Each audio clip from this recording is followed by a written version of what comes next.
Hey guys, welcome back to Bridging the Gap, hosted by Utah Behavior Services. I'm Shaylee Johnson, and I've got to fill you in because we have not posted an episode since October, and we've had so much happen. So, starting from the top, in November, we had our annual food drive, and our goal was to donate 10,000 food items across the state, and we nearly doubled it. And we donated 19,655 food items across the state. One of our centers donated so much food that the organization let us know that it weighed the same amount as a female hippo, which is crazy and incredible. All the things. We also just wrapped up our Angel Tree and Giving Tree campaign literally this week. So I don't have final numbers, but I do know that we fulfilled over 100 wish lists for kids in need. Also incredible. Our families, our clients, our staff all pitched in, and it's incredible all coming together for the season of giving. I do also want to acknowledge that the holiday season can get overwhelming. There's lots of things on the to-do list, lots of events, and that is why today we are also in St. George.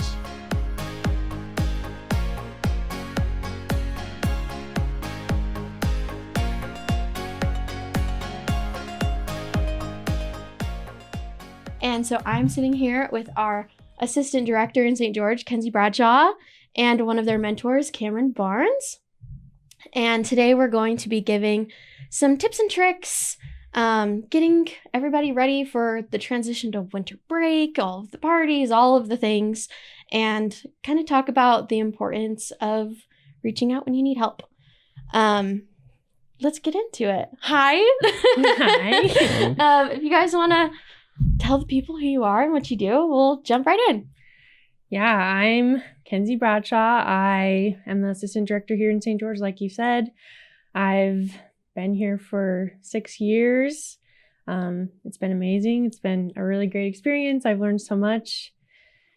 Yeah, that's me. Heck yeah. I'm Cameron Barnes. I'm a mentor here. I'm a student on my off time. And yeah, I've been here for a year and a half. I've been back for a year and a half. I worked here for a year and then left for a little while and came back. So, awesome. Yeah. All right, let's get into the meat and potatoes of it. Let's talk tips and tricks. To get started, what are some of the biggest challenges you've seen kiddos have with the transition to winter break, and what tips or guidance have you offered to families during the time? I think a lot of families and their kiddos, their kiddos go to school, right, during the school year. And a lot of our kids here are here during the day, but those kids that are here in the evenings, I think it is really hard for them when they go from nothing during the day, from something all day to nothing, So we try to offer daytime sessions for those kiddos who we feel like would benefit from it and who need it. And that's also a big support to our families, I think. Have parents brought any challenges to you that you've had to help with? I think we've had a lot of families who sometimes their kids struggle with change. So when there is that gap in school, I've had situations where I've gone in and helped the families who are struggling. Maybe their siblings are struggling with the behaviors that are going on, or just having little structure. So I know that I've gone in, I know of other clinicians that have gone in, our techs have gone in and helped regain that structure. And I think just having a structure is always super helpful for families. And we have so many resilient parents. Our parents are absolutely amazing. They are wonderful people, and I think they are always striving to do what's best for their family and for their kids. And so it's such an honor to get to go into their homes and help their family and help them have that structure and have that support within their home where they feel comfortable being there and they feel like change is happening, that they have the support that they need. We've also had families call in and they're not in services yet and they're in crisis and they just really need something of support. So I think when people call in and talk to our AAs, and like they feel hope because we have something that can help them. And I think that's super amazing about our company and about HBS, that like we do have so many opportunities to support families when they're in crisis and to help them get out of that crisis. I had a kid whose mom came to me and just really needed a lot of support with her kiddo. And he was a kid that we were like having a hard time with insurance, and we couldn't get him what he needed because of the insurance. So we fought so hard, like all of our team, like our authorizations, our clinicians, like we had a team get together and like figure out how to get him the funding he needed so that he could have services and like didn't have to have that huge like 2 or 3 week gap during the break. And same with like Thanksgiving, just like any of those really big breaks where like to a lot of people that's not a big deal, but to like some of our kids, like that is such a game changer to be able to have the things that they need during those times. So I think that was really awesome. That was a really good experience. I think we helped that family a lot. So I'm really grateful for our team and that they all gathered around to like figure out how to help that family. Yeah. Have you had any experiences?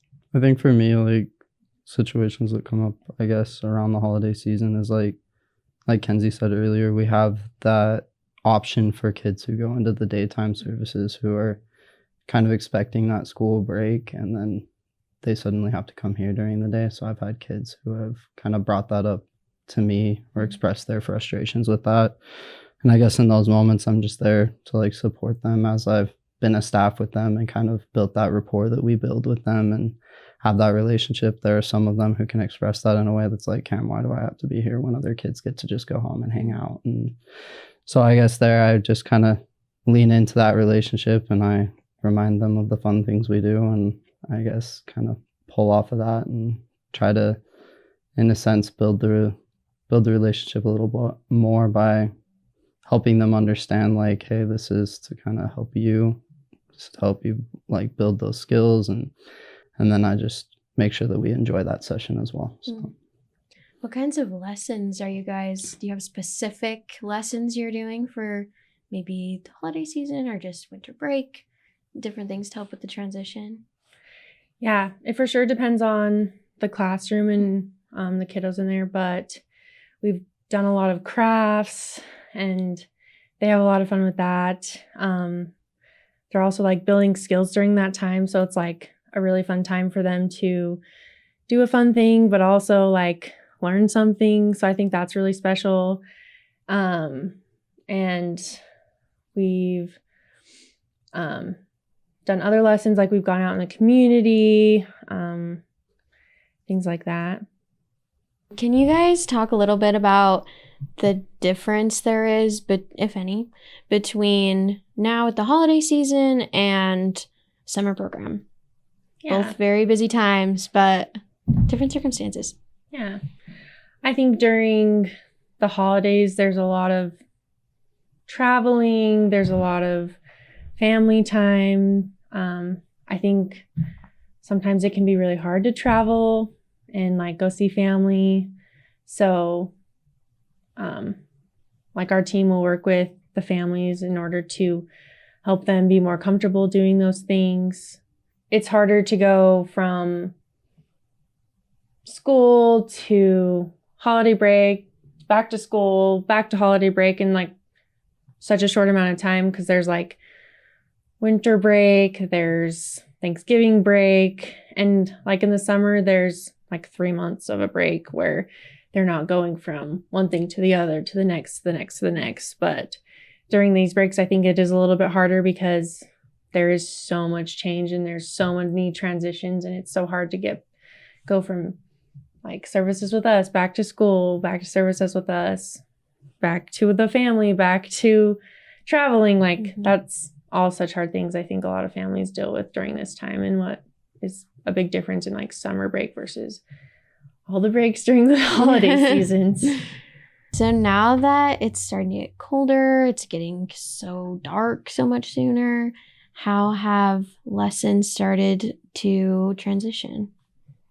Well, from the tech side of things, I've seen a shift from a lot of like being able to be outdoors and stuff like that to a lot of inside activity within our sessions. And for one client in particular, that kind of shifts the schedule around a lot and makes it a little bit harder. That client really enjoys being outside, and that's where a good motivation factor for us comes in. So that shift kind of looks like just finding things inside that we can take care of, and that, or not take care of, but situations inside that we can reinforce the behaviors that we're looking for and help shift that treatment to an indoor setting that can be pretty challenging, especially with someone who has that much energy and wants to run around all the time.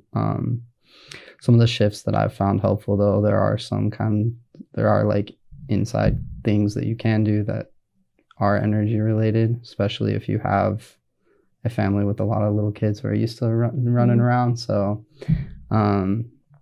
but just seeking those opportunities with inside, like, I don't know, there are lower level games that you can find that same stuff. As a staff who likes to be outdoors too, some of the things I do for myself are taking advantage of any of the warm days I can, and I encourage families to do the same.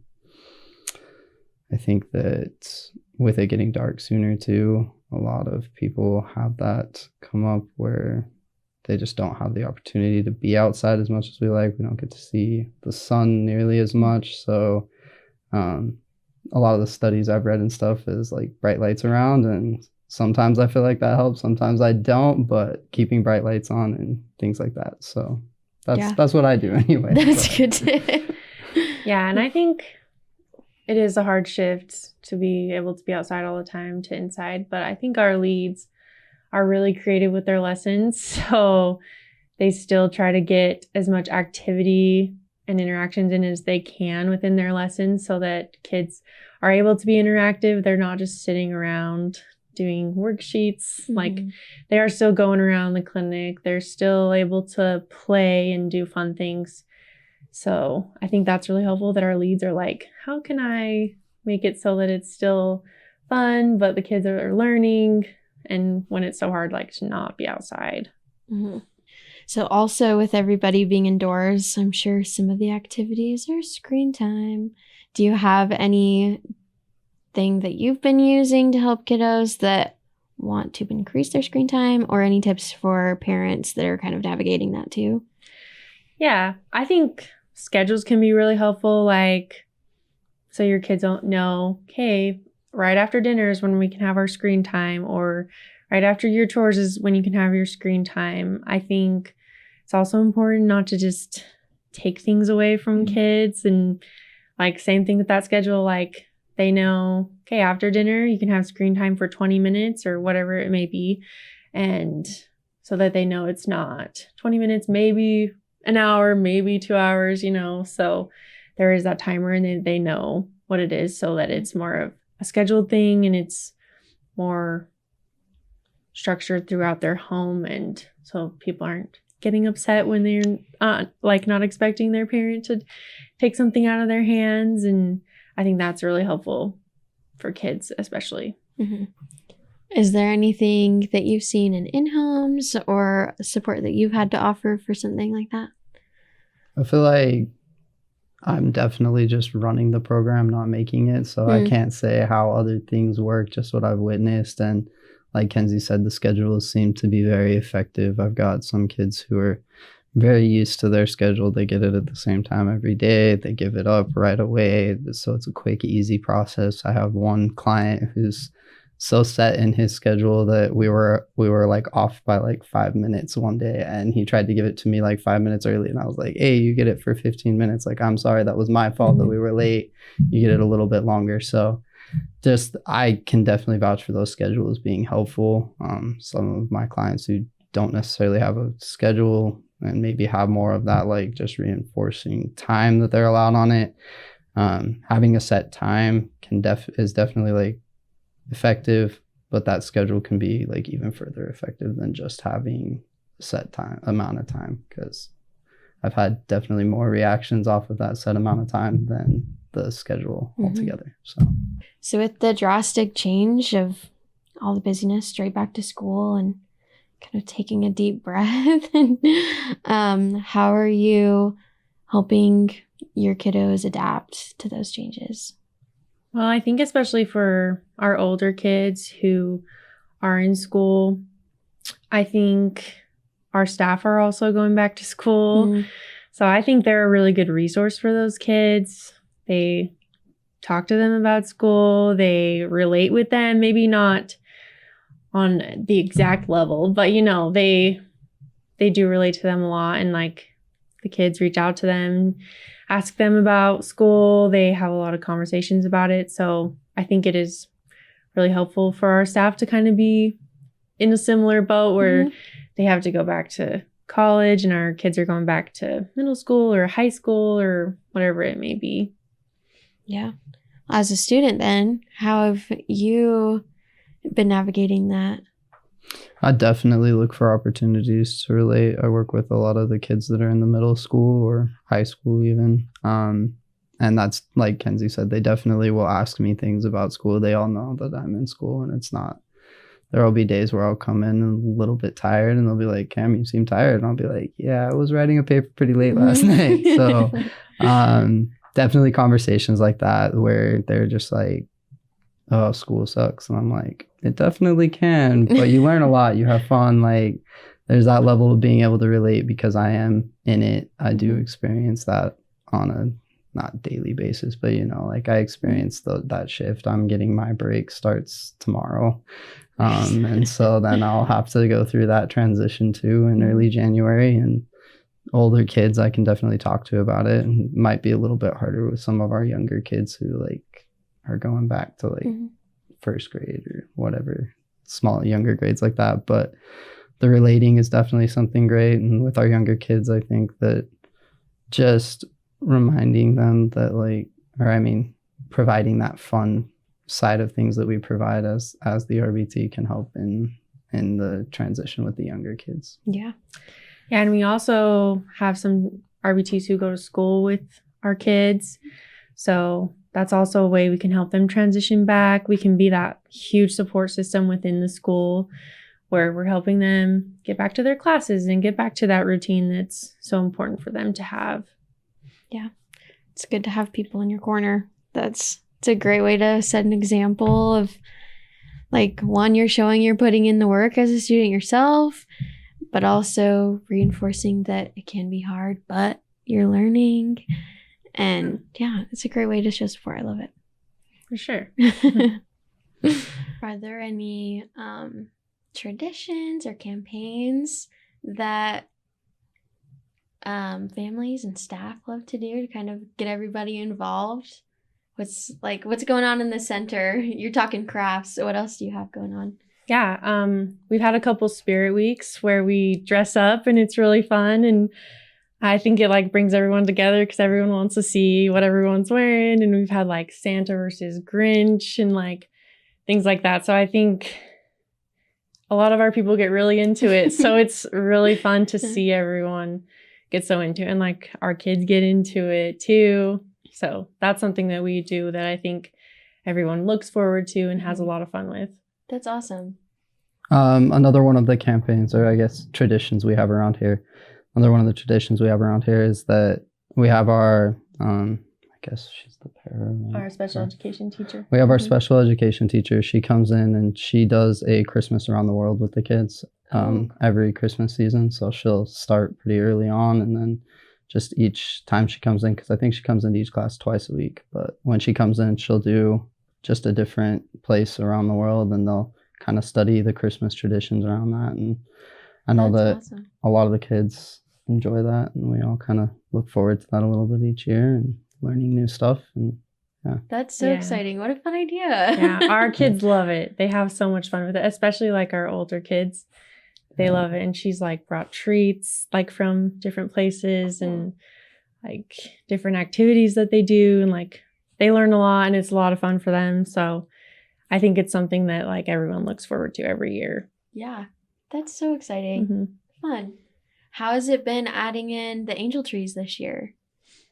It's been pretty awesome. We kind of did something different, I guess, and we got our kids involved as well as our staff. So we had our kids go with us to buy the wish lists for those families who needed it. And I think it was a really special experience for them and for our staff as well to be able to give so much and to have everyone be a part of it.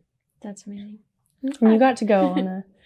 Yeah, it's always nice to get to take the kids out into the community, and especially in a situation like that where we got to kind of walk around and look at some of the things they like and then show them like, hey, we're here for other people, not us right now. So they could kind of point out things that they liked and we could still have fun with that. But at the same time, we were like teaching them like, this is giving, this is how we can kind of give back to people and share that Christmas spirit season, stuff like that. So it was a great experience for all of us.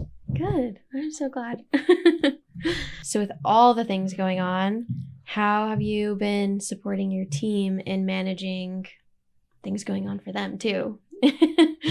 Yeah, you know, our team, I think, is really close. Like, we have our professional mentors, professional leads. We have our mentors, our leads, like our director, our AAs. I think we have a very big family here. And I think everyone kind of just feels like they can talk to each other and get that support from our team members. And if anyone needs more, they can get it. There's like so many people around here and everyone's in everyone's corner. So I think that's like really special about UTBS and like our center too, is I think everyone feels very supported, and it's, I think, a pretty awesome vibe around here. That's awesome.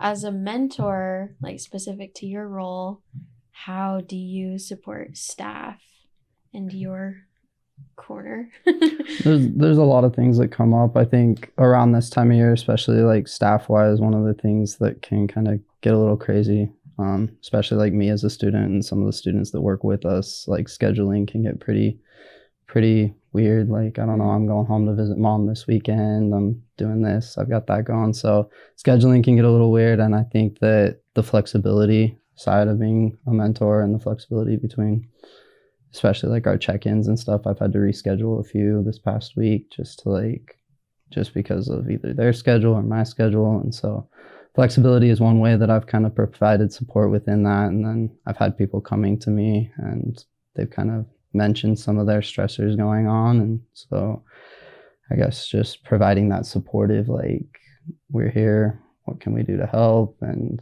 it's okay that you've got to go do this. We'll meet next week or whatever. So flexibility and just kind of providing whatever I can, you know. I'm always there for you. So whatever you got that you need, let me know and we'll make something happen. So yeah, like he was saying, everyone has check-ins with like their direct support, whether it's weekly or bi-weekly or just when they need it.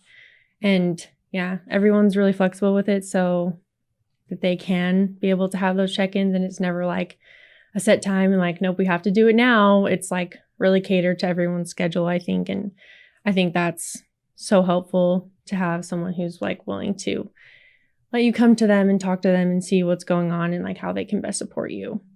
Where you provide so much support and almost act like an anchor for some of these families, how has your team or different self-care programs or any benefits at UTBS, how have they helped you get to that point? Or how do you take care of yourself so that you're ready to help these families? I think a big one for me is just relying on the support that the team does offer. Like, I've used the mental health services here before for myself. I've also been able to just kind of reach out. There's a lot of people here who are pretty open to reaching out at any time. We can definitely, like, if I'm needing help in, hey, I've got this hard situation going on with the client, I don't really know how to deal with it, I can reach out to my clinicians at almost any time and they're pretty quick to respond. I've sent some pretty late messages. Kenzie very recently got a few of those. So, but yeah, I reach out to my clinicians. I get the support that I need. I ask questions and utilize all the helpful things that we provide here. Like we do provide, there's help provided for like gym memberships, so I can kind of keep myself healthy, and that gets me out and about, and we all know that exercise can help in that. So yeah, I just lean on the support that's offered here. Yeah, and we have our like employee assistance program. I also think that we do try to be really flexible during the holidays with our staff as well. Like there's obviously a balance that we want to keep, but we do want to be able to give staff the time off that they want so that they can go see their family and they're not working all the time and they don't feel like they have to be here all the time, you know? So I think that is the balance of like, we want to provide more sessions and give clients more sessions and give them the support that they need, because that's our ultimate goal, right? But we also really try to give people the time off that they need so that they can kind of like recuperate and go home and do what they need to do during that time. Yeah, fill their buckets too. Yeah. Love it. Do you have any advice or tips or resources for families, parents, individuals who might not have somebody to check in? Or, I don't know, just can you kind of touch on the importance of reaching out when they need help during the holidays? Our kids that are here, I think, like all of our clinicians have really great relationships with the families that we're serving. So I think the families are willing to reach out and let us know when they need something. And if they are having a hard time reaching out, I hope that they can just talk to their clinician and see where they can support. And even if their clinician doesn't maybe know how to support them or has to look at more resources, they're always going to do that. And they're going to come back to the family with what they can and how they can support them the best way. Yeah. Any additional advice for somebody looking for some extra help?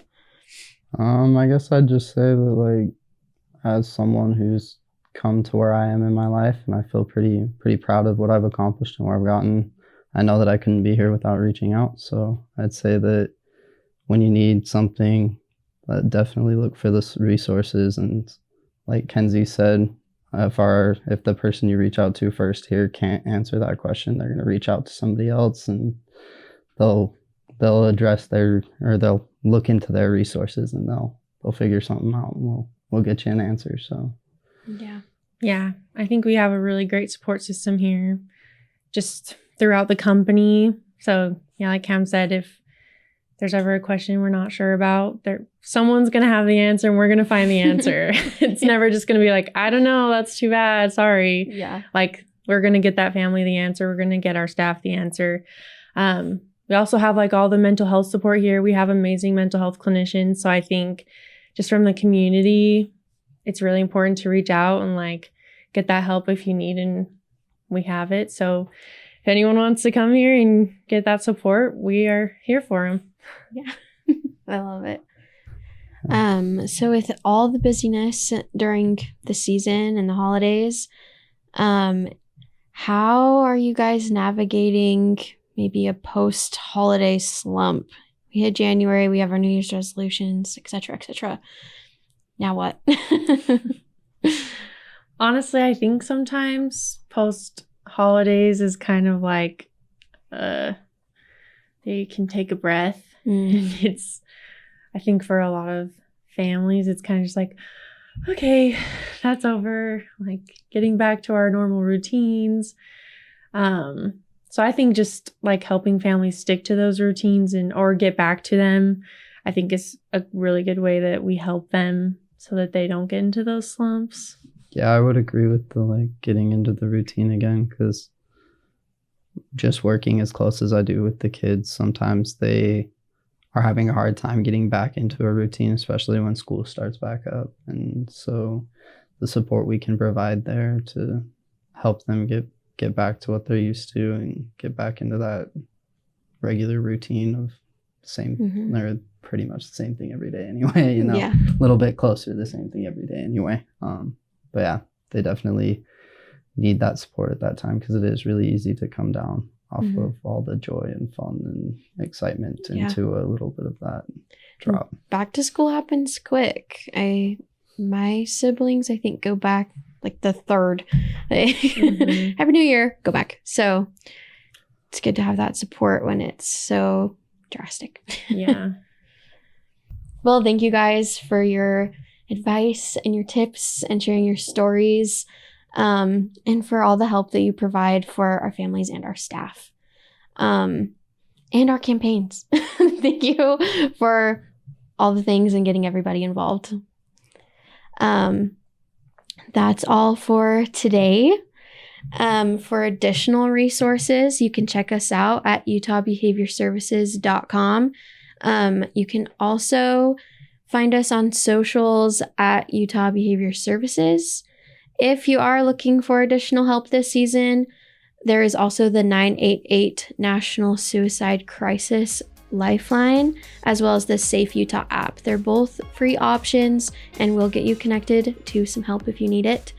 That is all for today. Happy holidays. Happy New Year. We'll see you in 2025. See ya.